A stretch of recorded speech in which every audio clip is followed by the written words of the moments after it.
Como uma pessoa vira lenda? O que acontece na vida dos poucos que são elevados à grandeza? É difícil saber.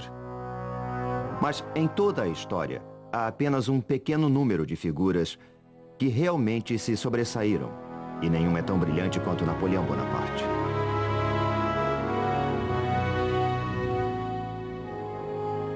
Este é o sepulcro do mais famoso líder do mundo. Um dos homens mais interessantes e complexos que já viveram. E uma das pessoas que mais admiro.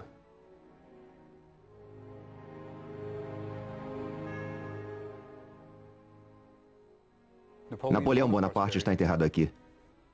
Há mais livros escritos sobre Napoleão do que sobre qualquer outro homem. Mas ninguém fica famoso assim só porque foi um grande general. Ele era um gênio. Interessava-se por tudo. Arte, literatura, matemática. Sabe como são numeradas nossas casas? Números pares de um lado da rua, números ímpares do outro? Foi ideia de Napoleão.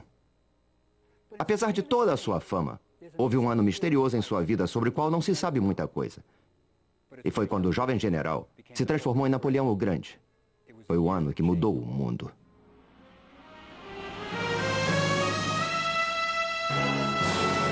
A obsessão de Napoleão. Egito. Nossa história começa há 200 anos, no Egito. Uma terra quase desconhecida pelos europeus da época. Era um país que havia perdido contato com o seu passado glorioso. Seus enormes templos e monumentos estavam envoltos em mistério. Ninguém conseguia decifrar seus antigos documentos. Na época de Napoleão, o Egito era um país islâmico. A silhueta da capital, Cairo, era dominada pelas mesquitas e minaretes dos fiéis. Napoleão só tinha 29 anos e acabara de impressionar o mundo com suas vitórias militares na Itália. Ele pretendia consolidar sua glória e sua fama conquistando o Egito. Mas por que o Egito? Bom, a França estava em guerra com a Inglaterra. E ao conquistar o Egito, Napoleão poderia bloquear as rotas de comércio entre a Inglaterra e sua possessão mais valiosa, a Índia. Mas havia outro motivo. Bonaparte ansiava por um novo desafio. Ele escreveu: "A Europa é como um cupinzeiro, desmorona facilmente. Meu momento de glória já passou e essa pequenina Europa não me deu toda a glória que mereço. Precisamos caminhar para leste. Foi lá que as grandes figuras foram buscar a glória." E na sua busca por glória e fama, Napoleão seguiria os passos de seu ídolo, Alexandre o Grande. Ele singraria para o Egito, aquela terra exótica que estava, havia séculos, isolada do mundo ocidental. Após semanas no mar, os franceses desembarcaram perto de Alexandria, que era então um porto sonolento, e tomaram a cidade enfrentando a fraca resistência. O Egito não era sequer governado por egípcios. Os guerreiros mamelucos controlavam o país. No século XIII, o sultão do Egito comprou 12.000 jovens escravos vindos das montanhas do Cáucaso, perto da Armênia, chamados de Mamluk ou mamelucos, e os treinou para formarem uma tropa de elite. Os mamelucos logo derrubaram o sultão, e desde então dominavam o Cairo. Em breve, Napoleão iria derrotá-los em combate, mas não seria tão fácil assim. Este é o deserto egípcio. É quente, muito quente. No verão, a temperatura chega a 55 graus centígrados. Hoje, recomenda-se aos turistas para que usem chapéu, roupas leves e bebam 1 litro de água por hora. Napoleão chegou em julho. Seus homens vestiam uniformes pesados de lã e não carregavam garrafas d'água. Por quê? Porque Napoleão era incrivelmente contraditório. Ele esmiuçava todos os detalhes de suas campanhas. Era um grande estrategista, mas quando queria alguma coisa, queria e pronto. E agora ele queria o Cairo, que ficava a 210 quilômetros de distância. E ele resolveu que seu exército iria marchar pelo deserto, sem mapas precisos, com suprimentos inadequados e quase sem água. Napoleão fazia economia com quase tudo, menos com a vida dos seus homens. Ao atravessarem o deserto, o calor era insuportável e as tropas começaram a despir seus uniformes. Enlouquecidos pelo calor e pela falta d'água, muitos soldados largaram para trás suas rações. Quando alguém está morrendo de sede, o que menos importa são biscoitos secos. Durante a marcha sobre o Cairo, a poeira arranhava suas gargantas e a areia queimava seus pés. Para piorar seu sofrimento, eles viam brilhando à distância lagos e poças que, de fato, não estavam lá. Os soldados chamavam essas ilusões de miragens, uma visão falsa. Atormentados pela possibilidade de beber água e descobrir que era uma ilusão, alguns homens perderam a razão e se suicidaram. Os poços que eram realmente encontrados eram esvaziados em questão de minutos. O sargento François registrou: mais de 30 soldados morreram em volta daqueles poços. Quando os soldados finalmente chegaram ao Nilo, debandaram e se atiraram na água. Alguns caíram na água com suas roupas e armas, boiando e nadando durante horas, bebendo quanto podiam. Em seguida, empanturraram-se de melões que encontraram em plantações próximas. Quando atingiram o Cairo, muitos sofriam de disenteria. O exército havia deixado a costa do Egito há 3 semanas e agora se preparava para a batalha. A linha de defesa dos mamelucos ficava a cerca de 1,5 km dos franceses. Atrás deles estavam as grandes pirâmides. À esquerda, as mesquitas brilhavam na silhueta da cidade do Cairo. Às 2 da tarde, no auge do calor do dia, o exército francês se preparou para enfrentar os mamelucos. E os mamelucos não eram cavaleiros comuns. Eram uma força de elite, orgulhosa e destemida. Eles acreditavam que se morressem em combate, iriam diretamente para o paraíso. Suas tumbas eram grandes e elaboradas.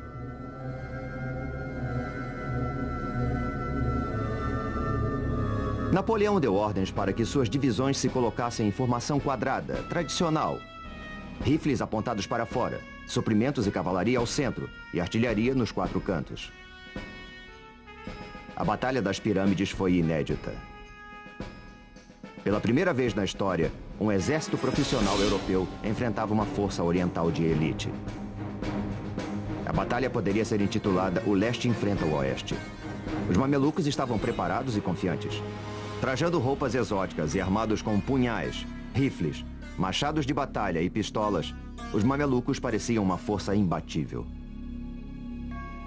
Napoleão sempre soube como inspirar seus homens. Ele gritou apontando para as pirâmides: "Soldados, 40 séculos nos observam." A cavalaria mameluca lançou-se contra os quadrados franceses. As disciplinadas tropas francesas aguardaram até que os mamelucos chegassem bem perto delas e contra-atacaram com uma rajada devastadora. O ataque foi repetido. O resultado foi o mesmo.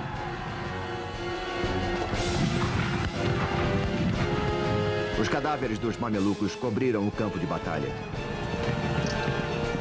Os despojos pertencem ao vencedor e os soldados franceses estavam decididos a pilhar. Eles limparam os mamelucos caídos de suas joias, ouro, prata e recolheram suas belas armas. Era o prêmio que recebiam por tudo que tinham sofrido. As coisas pareciam ir muito bem. Napoleão havia conquistado o Egito. Bem, Bonaparte havia capturado o Cairo e seus oficiais logo ocuparam os palácios abandonados pelos mamelucos, às vezes herdando até seus haréns. De certa forma, o Cairo de 200 anos atrás era composto por 2 cidades. Havia o Cairo das multidões, lotado de bazares atraentes que ofereciam produtos exóticos de todo tipo, de incenso à mirra.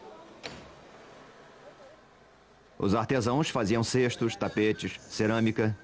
Os soldados franceses ficaram fascinados com os mercados cobertos e trocavam os botões de suas túnicas por mercadorias. Além dos badulaques ao mesmo tempo estranhos e maravilhosos do bazar, havia o mercado de escravos, onde, pelo valor de 1 mês de salário, você podia comprar uma jovem escrava. E havia também o glorioso Cairo dos mamelucos, cujos misteriosos palácios eram cheios de quartos secretos.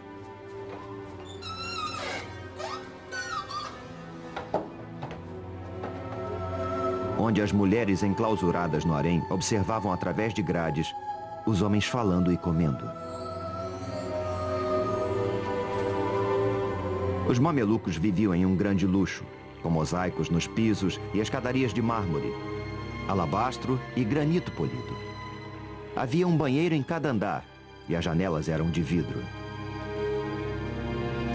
Napoleão ocupou a casa de um dos mamelucos que haviam fugido do Cairo.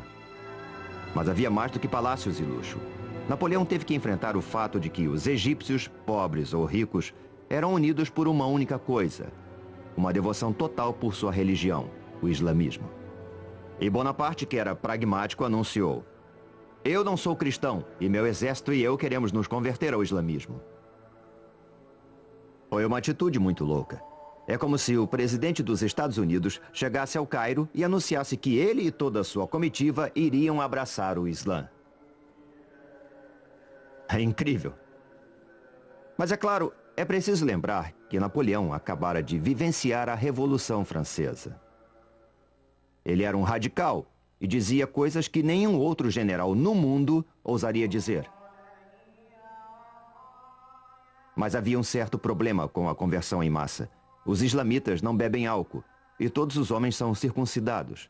Duas propostas que não eram exatamente do agrado dos soldados franceses. Com o exército acampado no Cairo, Napoleão deve ter ficado feliz. Ele acabara de derrotar os mamelucos e era o dono do Egito. Mas foi então que ocorreu um desastre. Napoleão, de fato, havia derrotado os mamelucos e se apossara do Egito. Mas sua sorte não duraria muito. Nesta baía em Abukir, na costa mediterrânea do Egito, Napoleão se depararia com o desastre. Sabe, ele não estava sozinho. A frota britânica, comandada pelo maior almirante da Inglaterra, Horatio Nelson, andava procurando seu inimigo, os franceses. E ele conseguiu finalmente encurralar sua presa em Abukir. O almirante francês queria levar sua frota para um porto mais seguro. Mas Napoleão insistiu que ela permanecesse em águas egípcias. Foi uma decisão que iria lhe custar caro. Isso porque a Baía de Abukir é um pesadelo para qualquer almirante. Uma baía rasa e sem proteção, que só é utilizada hoje por pescadores. E mesmo eles jamais sonhariam com passar a noite aqui, muito menos passar um mês ancorados neste local. O almirante francês Brie ancorou sua frota o mais perto da costa que ele julgava possível e mandou apontar todos os canhões para o mar aberto, prevenindo-se para o caso de Nelson vir a atacar, que foi exatamente o que aconteceu. Às 2 horas da tarde do dia do 1º de agosto, Nelson viu a frota francesa inteira ancorada na Baía de Abukir. Se ele parasse para aguardar o restante de sua frota, teria que esperar umas 6 horas para atacar. Ele só podia contar com 2 horas antes de o sol se pôr. Mas mesmo assim, Nelson resolveu se engajar na batalha naval mais espontânea de toda a história. Os franceses esperavam que os ingleses fossem respeitar as normas tradicionais de combate e aguardar o nascer do sol para alinhar seus navios em oposição aos navios franceses e abrir fogo contínuo até que um dos lados se rendesse. Mas Nelson resolveu romper com todas as normas e partiu direto para o ataque. Quando a frota britânica chegou mais perto da linha dos franceses, ficou claro que eles poderiam se meter entre a costa e os navios franceses que estavam ancorados. Os franceses não podiam imaginar que seriam atacados da praia, por isso não tinham nenhum canhão apontado naquela direção. E assim viraram alvos estáticos sem defesa. A batalha atravessou a noite e o rugir dos canhões e os gritos dos feridos e moribundos encheram o ar.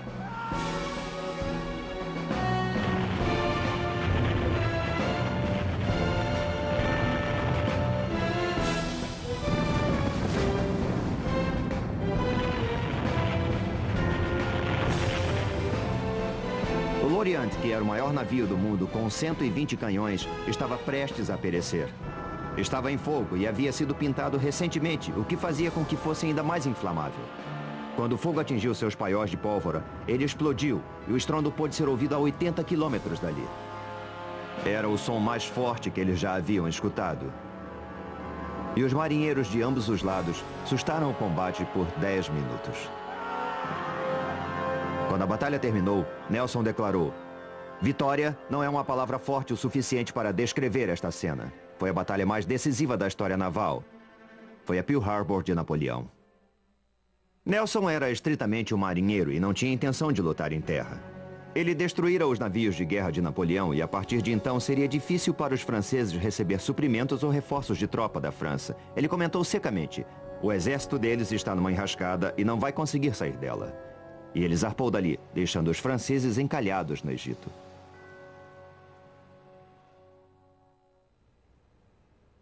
Imagine a situação de Napoleão. A sua frota havia sido destruída. Ele estava isolado. Não podia mandar vir nem suprimentos nem tropas da França. Era um desastre em termos militares. Mas como ele reagiria a tudo isso?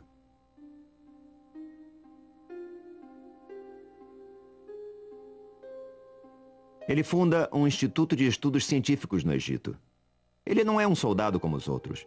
Ele é um general com uma tremenda força de vontade e enorme habilidade intelectual. O Instituto de Napoleão foi constituído por cientistas, pesquisadores e artistas que ele havia trazido consigo para estudar todos os aspectos do Egito. Um dos favoritos era Vivant Denon, o artista que ajudou Napoleão a levar a arte italiana para a França durante a campanha da Itália. Aos 55 anos, Denon era um dos membros mais velhos da campanha do Egito, mas não se importava com as balas zunindo sobre sua cabeça enquanto fazia esboços dos templos. E havia também o general Caffarelli, que comandava o batalhão de engenharia. Ele havia perdido uma perna lutando na Alemanha e andava por todo lado com uma perna de pau. Napoleão gostava de sua animação e levava Caffarelli para onde fosse. Na primeira reunião do Instituto, Napoleão, que era o vice-presidente, sugeriu assuntos para pesquisa, tais como: haverá formas de melhorar o pão? Era o francês falando. Haverá matéria-prima para a pólvora no Egito? Era o soldado falando. Como podemos melhorar o sistema legal do Egito? Era o filósofo falando. Mas os cientistas podiam escolher o que investigar, e mesmo os mais tímidos preferiam explorar as pirâmides a estudar fornos de pão. Fundado o Instituto, Napoleão estava agora pronto para visitar as pirâmides.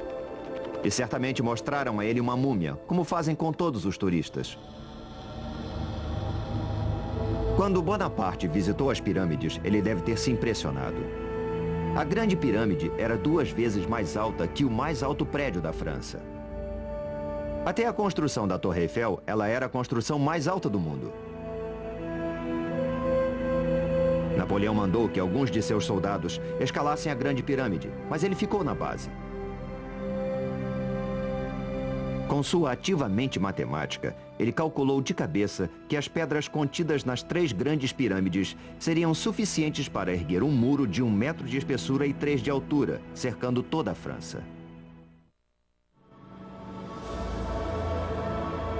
Enquanto Napoleão sonhava em construir um império oriental, seus problemas se avolumavam em Paris.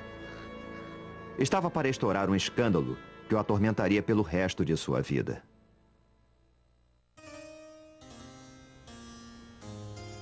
Antes de sair da França rumo ao Egito, Napoleão havia se casado com Josefina, uma viúva mais velha do que ele, que tinha péssima reputação.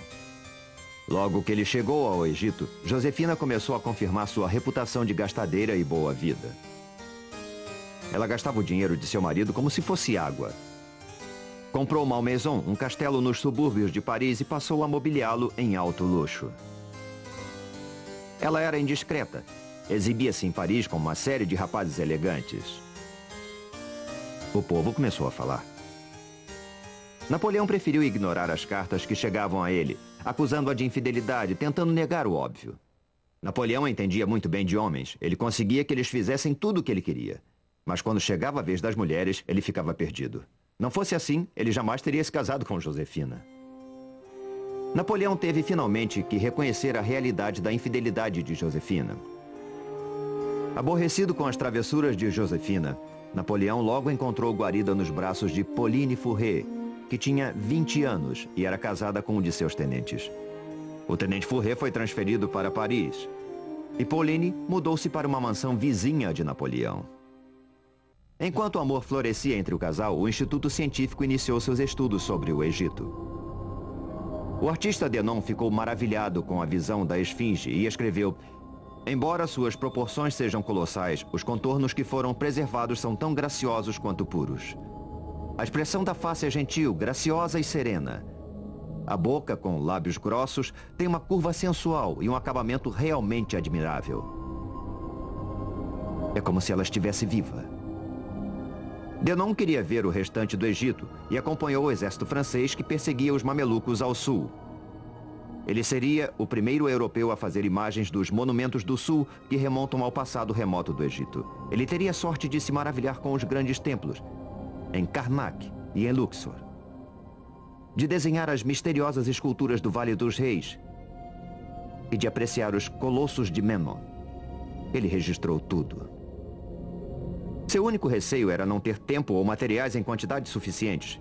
E, de fato, os seus lápis terminaram e ele resolveu o problema derretendo balas de chumbo e improvisando. Em inglês, a expressão lápis de chumbo persiste até hoje. Encantado com as antiguidades do Egito, Denon sempre pedia aos soldados mais tempo para desenhar os templos e as tumbas. Ele foi o primeiro artista profissional a entrar no Vale dos Reis, o lendário local de sepultamento dos faraós do Egito. Denon nunca havia visto uma paisagem semelhante. Um vale isolado de uma brancura que brilha ao sol, completamente estéril, e com o que pareciam ser cavernas cavadas nas encostas cheias de detritos. As tumbas dos reis ficavam lá dentro. Ele quase se desesperou tentando registrar as pinturas das tumbas com suas cores vibrantes. Como é possível abandonar estas preciosidades sem fazer um registro delas? Como retornar sem um desenho para mostrar? Eu implorei por um quarto de hora. Me deram 20 minutos. Uma pessoa segurava uma fita métrica sobre cada objeto para qual eu apontava, e eu pude terminar minha tarefa com graça e perfeição. Denon não era o único cientista que trabalhava no Vale dos Reis na ocasião. 2 dos membros mais jovens do Instituto, René de Villiers e Prosper Gelois, estavam lá também, aproveitando-o ao máximo.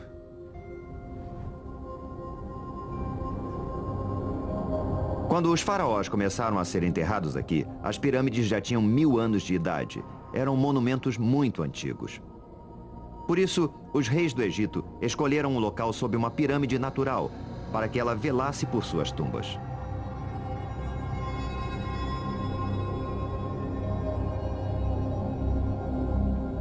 Os 2 jovens engenheiros, alegres e em busca de aventuras, subiram do Vale dos Reis para outro vale, onde não havia tumbas pelo que se sabia.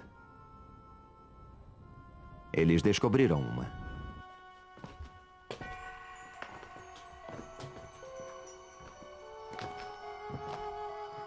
Depois de se espremer por passagens descendentes, eles chegaram a um canal profundo, projetado para proteger a tumba da água, caso chovesse, o que era raro. E lá eles se depararam com o dono da tumba. Mas eles não sabiam quem era ele. Ainda decorreriam 20 anos antes que se pudesse decifrar os hieróglifos e ler os nomes. Nossos jovens amigos haviam descoberto a tumba de Amenhotep III, um dos maiores reis do Egito. Foi ele quem ergueu alguns dos mais importantes monumentos do Egito. Eles tampouco sabiam que Amenhotep reinou por 28 anos. Tempo bastante para construir uma enorme tumba. Eles exploraram os salões cheios de pilastras. Salas laterais cheias de mistério e pinturas mágicas nas paredes. Chegaram, por fim, à câmara fúnebre, onde encontraram o sarcófago violado. Mas Amenhotep não estava lá. Ladrões de tumbas do passado já haviam estado ali há milhares de anos. 2 séculos de pesquisa se seguiram aos 2 jovens cientistas. Os pesquisadores iriam descobrir tesouros incríveis no Vale dos Reis, múmias de faraós, o ouro de Tutankhamon. Mas Napoleão não chegaria a ver o vale. Uma revolta irrompera no Cairo, e ele lutava por sua vida.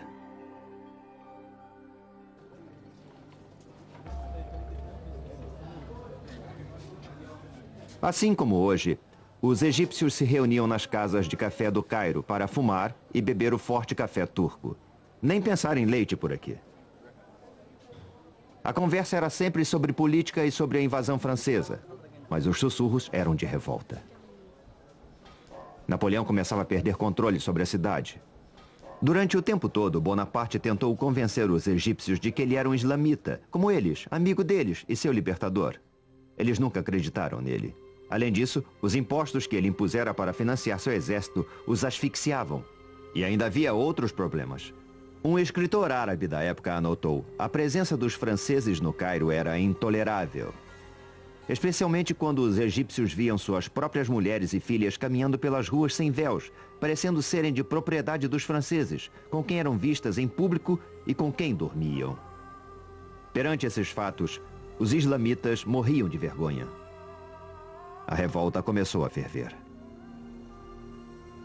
Os líderes religiosos do Cairo pregavam de seus púlpitos contra os infiéis franceses, e no dia 21 de outubro, espolcou a revolta.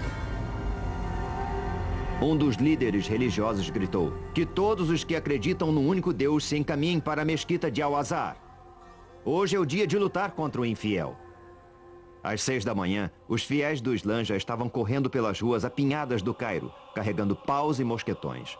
Não demorou muito e pequenos grupos de soldados franceses foram atacados e o general Dupey, que comandava a região do Cairo, foi morto.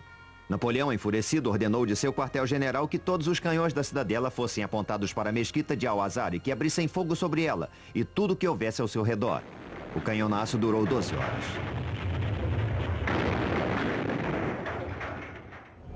Um árabe relembrou: o bombardeio foi tão terrível que as pessoas corriam para as ruas e se escondiam em buracos. Finalmente, os egípcios escondidos na mesquita se entregaram. As cicatrizes do bombardeio podem ser vistas até hoje. Mas foi nesse episódio que Napoleão realmente se excedeu. Seus soldados entraram a cavalo na mesquita. Isso é insuportável. Você não entra numa mesquita nem de sapatos. Nenhum islamita permitiria isso. Assim como a revolta do Cairo terminou, acabaram-se também todas as chances de Napoleão vir a ter qualquer apoio islamita. Quando os cheques procuraram Napoleão no dia seguinte, ele se dispôs a perdoá-los.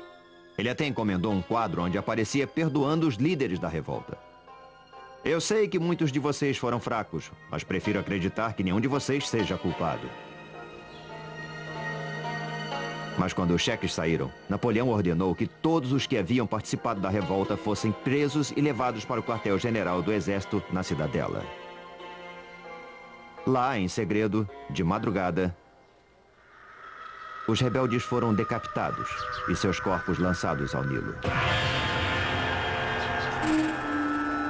Napoleão estava aprendendo a se comportar como um ditador oriental. Napoleão só havia passado 4 meses no Egito, mas muita coisa já havia acontecido. Ele derrotara os mamelucos, estabelecido um instituto científico, perdido toda uma frota, esmagado uma revolta e descoberto que sua esposa, Josefina, o traía. Agora ele enfrentava outro problema. Os turcos estavam concentrando tropas na Terra Santa. Bonaparte resolveu marchar até lá e destruí-los antes que eles se tornassem uma ameaça séria contra ele. Seu exército passou por muitas vilas, sem sofrer resistência, e chegou a Jaffa, que hoje é um subúrbio de Tel Aviv. Por trás dos muros da cidade, 3.000 soldados turcos uniram-se aos cidadãos para resistir. Napoleão bombardeou a cidade com tudo o que tinha. Finalmente, ele enviou emissários para negociar as condições da rendição. Mas os turcos mataram os emissários e mostraram suas cabeças do alto das fortificações. Quando as tropas francesas conseguiram, por fim, tomar a cidade, foram à loucura. Napoleão anotou em seu diário: a fúria dos soldados estava no seu auge. Todos foram mortos na espada. Ao ser saqueada, a cidade experimentou os horrores de ser arrasada. O massacre foi terrível. Os soldados viraram animais, enfiando baionetas em velhos e bebês, estuprando meninas ainda presas aos braços dos cadáveres de suas mães, enquanto o ar se enchia com os gritos de piedade dos doentes e dos velhos. Mas isso foi só o princípio. Nem sempre esta praia foi cena de diversão familiar ou de natação. Quando Napoleão esteve aqui, 3.000 soldados turcos, aos quais os oficiais de Bonaparte haviam garantido tratamento de prisioneiros de guerra, renderam-se. Quando Napoleão viu seus oficiais retornando com milhares de prisioneiros, perguntou: o que vou fazer com eles? Escoltar os prisioneiros de volta ao Cairo mobilizaria um número enorme de soldados. Absorvê-los no exército seria muito difícil. Alimentá-los? Impossível. Libertá-los? Impensável. Aconteceu uma coisa terrível aqui há 200 anos. Napoleão mandou matar 3.000 prisioneiros turcos. Eles foram ordenados a marchar até a praia e os franceses abriram fogo. O mar ficou logo vermelho com tanto sangue. E os soldados receberam ordens para usar baionetas, para economizar munição. Um massacre assim jamais ocorreria na Europa. Mas Napoleão não estava na Europa. Ele estava se comportando como um déspota oriental. E sabe, foram precisos 3 dias para matar todos aqueles prisioneiros turcos. E até mesmo os turcos que nadaram para ilhotas distantes foram caçados e mortos à baioneta para economizar balas. Napoleão precisava de toda a munição que ainda tinha. Seus problemas estavam apenas começando.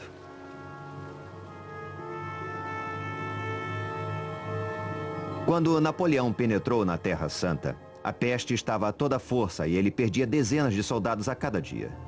Para minorar o sofrimento de suas tropas, Napoleão abriu um hospital em Jaffa, que ficou logo atulhado de vítimas.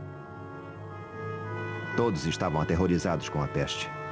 A doença vinha havia séculos dizimando países inteiros. Ela parecia não ter origem e ninguém sabia o que a causava. O que as pessoas sabiam era que ela levava a uma morte horrível, começando com uma febre e feridas enormes que cobriam todo o corpo. A febre aumentava, a língua inchava e a pessoa tinha uma sede insuportável. A peste matava dezenas de homens todo o dia. Pior do que a perda dos soldados, a peste estava desmoralizando o exército de Napoleão. E os soldados tinham medo de tratar seus colegas doentes. Napoleão tinha que dar um basta ao pânico. E então ele declarou que a causa da peste era o medo e que a coragem era a cura. Como o diagnóstico médico não era essas coisas, mas queria provar sua tese. Ele foi então até o hospital da peste. Conversou com os doentes e então, mestre dos grandes gestos que era, chocou a todos. Aos seus pés estava um cadáver asqueroso. O uniforme do soldado estava manchado pelas pústulas que haviam estourado. E o que ele fez? Ele se ajoelhou, pegou o morto em seus braços, carregou-o até um lugar mais digno para o seu repouso e o colocou lá. E se diga o que for sobre Napoleão, ele não tinha medo. Por isso, seus exércitos faziam o que ele quisesse. Mais tarde, Bonaparte faria com que esse evento fosse imortalizado numa pintura, onde o soldado morto é mostrado vivo, e o hospital aparece bem mais majestoso do que realmente era. E a lenda crescia. Por mais horrível que fosse, a peste não era o maior inimigo de Napoleão. Esse ainda estava por aparecer. Quando o exército de Napoleão chegou à cidade de Acre, teve que enfrentar um dos tiranos mais cruéis da Terra Santa, o Pachá de Dzejar, que era conhecido como o açougueiro, porque a maioria de seus serviçais era mutilada, faltava-lhes uma orelha, um olho, punição por erros. O forte do Pachá, que defendia a cidade de Acre, tinha uma posição privilegiada, com apenas um dos seus lados pesadamente fortificado, virado para a terra. Isso foi um aspecto crucial na batalha que se seguiria. Porque, veja, há apenas 2 táticas básicas quando o inimigo está protegido por um forte. A, acampar em torno do forte e esperar que o inimigo morra de fome. E B, assaltar o forte. Mas Napoleão não poderia matar o Pachá de fome, porque a frota inglesa, também sua inimiga, navegava até o forte e supria Dzejar com todas as provisões que necessitasse. Só restava o plano B, assaltar o forte.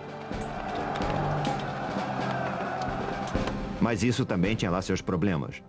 O forte era muito bem protegido e armado com alguns dos maiores e melhores canhões de todo o Oriente Médio. Napoleão havia perdido toda a sua artilharia pesada quando a sua frota foi afundada pelos ingleses. E atacar um forte tão bem armado, sem armas pesadas, seria um suicídio militar. Qualquer outro general teria desistido. E o que fez Napoleão? Ele atacou o forte. Como eu já disse, ele só tinha 29 anos e nunca havia perdido uma grande batalha. Mas o assalto seria extremamente difícil. Os ingleses haviam assestado canhões numa pequena ilha perto da costa para proteger a área mais vulnerável do forte, o portão principal da cidade. O auxiliar capenga de Napoleão, Caffarelli, percebeu logo que eles deveriam atacar o lado do forte oposto aos canhões ingleses. E ele decidiu atacar uma torre de canto. Se ela fosse rompida, os franceses poderiam entrar de assalto no forte. Mas para chegar a ela, eles teriam que cruzar um fosso. Caffarelli supervisionava a operação, claudicando. Os franceses estavam acampados a uns 500 metros do fosso e um engenheiro foi enviado para reconhecer o terreno, mas foi morto por um franco-atirador, e Napoleão não conseguiu saber detalhes da profundidade nem da topografia do fosso. De onde estavam só podiam ver um declive suave, descendo para o fosso.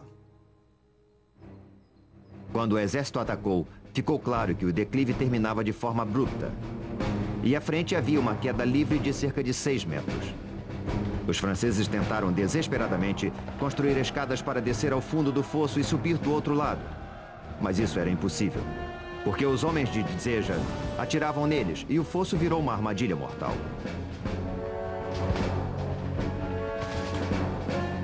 Napoleão odiava situações de sítio porque as tropas eram forçadas a atacar uma pequena área. Ele gostava de batalhas que envolvessem movimentos de tropa, onde sua estratégia genial pudesse ser utilizada. O sítio não era o seu esporte predileto. E suas tropas começavam a ficar sem munição. Ele mandou imprimir uma ordem do dia especial, encorajando seus homens a penetrar no campo de batalha e recuperar balas de canhão. Cada homem era pago de acordo com o tamanho da bala de canhão que ele conseguisse recuperar. Alguns soldados com espírito empreendedor construíram uma fortificação falsa na praia, na esperança de que o Pachá ou os ingleses atirassem nela com seus grandes canhões, porque era mais fácil cavar as balas enterradas na areia e eles recebiam o dobro pelas balas grandes. O dinheiro extra era muito bem-vindo, pois havia meses que eles não recebiam seus soldos. Apesar de todos os esforços de Napoleão, a cidade de Acre não caía e chegou a notícia de que mais tropas turcas estavam se preparando para invadir o Egito. Napoleão teve que desmontar sua tenda e escapar na escuridão da noite. Ele acabara de sofrer sua primeira grande derrota em combate. Mas se você lesse a mensagem que ele enviou ao Cairo, jamais saberia disso. Arrasei o palácio de Dzéjar e as fortificações de Acre. Bombardeei a cidade com tal intensidade que não sobrou pedra sobre pedra. Exemplo perfeito de redução de perdas. O forte continua lá até hoje na costa de Israel.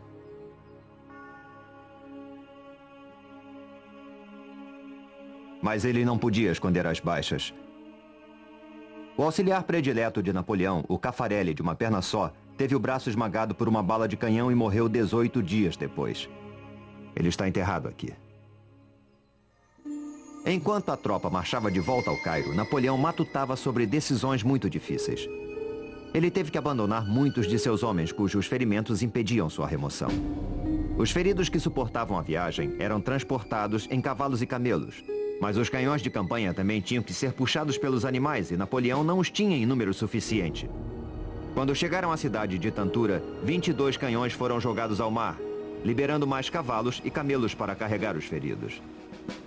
Um cirurgião chamado Larrey inventou uma ambulância sobre um cavalo. Napoleão caminhava. Quando a tropa atravessou Jaffa, onde os soldados turcos haviam sido massacrados, Napoleão teve que tomar mais uma decisão difícil. Os soldados do Hospital da Peste estavam doentes demais para serem removidos e os turcos estavam se aproximando. O pitoresco mosteiro armênio que abrigou tanto sofrimento está hoje em péssimo estado. De pé aqui, eu posso imaginar os gritos delirantes dos homens que aguardavam a morte. E foi nestes quartos que se desenrolou uma trama moral há 200 anos. Napoleão ordenou que os franceses que sofriam da peste fossem envenenados para não deixá-los serem torturados pelos homens de Dzéjar. O veneno foi ministrado pelo farmacêutico-chefe do exército que deliberadamente deu a cada paciente uma dose muito pequena, por isso alguns sobreviveram para contar a história. Tempos depois, Napoleão insistiu que o veneno havia sido colocado na cabeceira de cada paciente, para que eles o tomassem voluntariamente para morrer em vez de cair nas mãos do inimigo. Quando o exército se aproximava do Cairo, Napoleão ordenou uma parada. Ele tinha um plano. Os feridos foram deixados em povoados fora da cidade. Os saudáveis entraram em formação e com as bandeiras capturadas à frente e a banda tocando a toda altura, o exército entrou triunfal no Cairo, pela Bab el-Nasser, o Portão da Vitória. Ele não só entrou pelo Portão da Vitória, como renomeou suas torres com nomes de seus compatriotas. Ainda é possível ver as inscrições. Napoleão era um herói, ou pelo menos, Era essa a sua versão dos fatos. Ele sabia que a campanha do Egito estava perdida. Mas ele mesmo estava longe do fim. Napoleão compreendeu que a campanha do Egito estava perdida. Ele havia sido completamente derrotado em Acre. Perdia centenas de homens a cada dia por causa da peste e não tinha como obter reforços. Bom, se ele não tinha chegado à glória no Egito, talvez chegasse na Europa. Ele mandou chamar o seu subordinado direto, o general Kleber, ao forte em Roseta. Mas Napoleão não pretendia estar presente ao encontro. Quando Kleber chegou ao forte, Napoleão já estava a quilômetros de distância, na costa de Alexandria, a bordo de um navio. Ele iria abandonar o Egito para sempre. Ele não disse nada a Pauline, sua amante. Não contou ao exército. Não disse nada nem ao seu subordinado direto, general Kleber. Eu acho que ele não queria ficar frente a frente com Kleber. Ao invés disso, ele deixou um pacote que continha uma carta.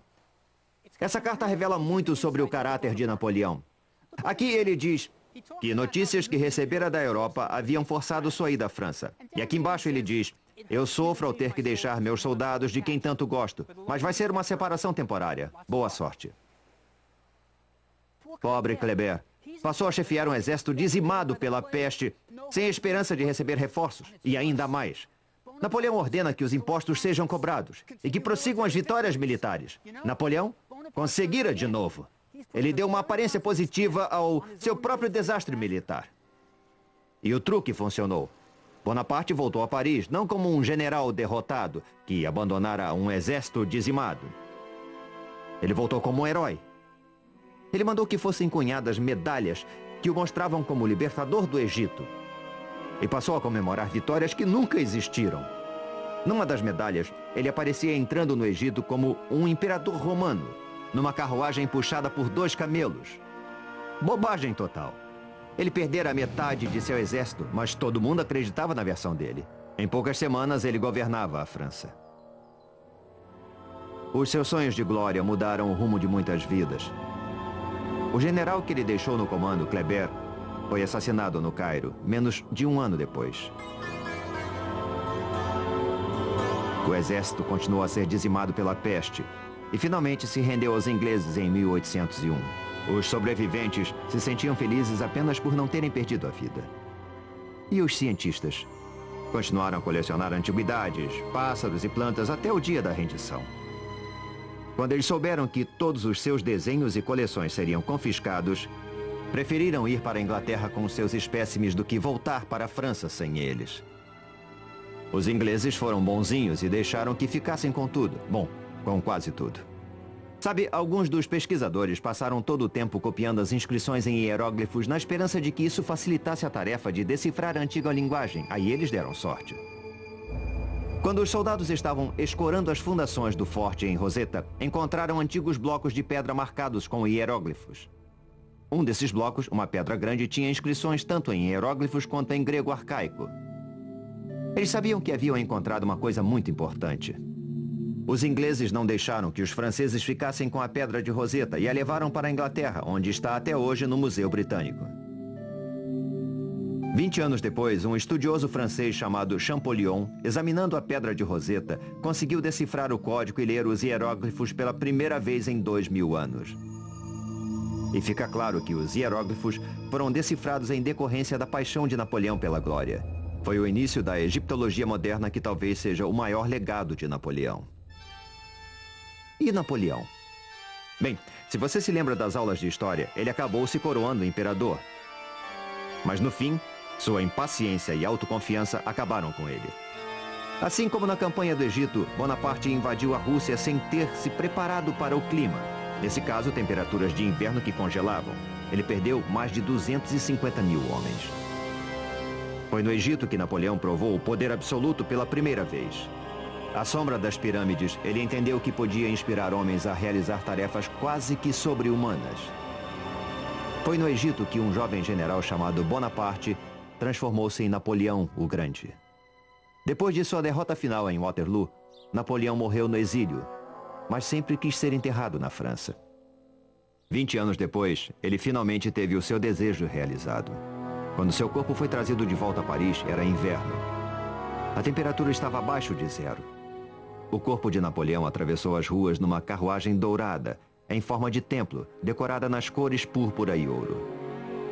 Velhos soldados, veteranos de Waterloo e das campanhas da Rússia e do Egito, se alinharam nas ruas, trajando uniformes velhos, que já não serviam para eles, para saudar seu imperador pela última vez. Foram distribuídas 36 mil entradas para o funeral. Mas a lenda era tão forte que houve mais de 250 mil pedidos. Apesar de suas falhas, Napoleão Bonaparte foi um grande homem. Um visionário que não respeitava limites. E seus homens se orgulhavam de terem participado de suas visões. E lá está ele, sob o grande domo. E o seu epitáfio: que ele descanse sob o domo. É um capacete digno da cabeça de um gigante. Versão brasileira Sincrovídeo.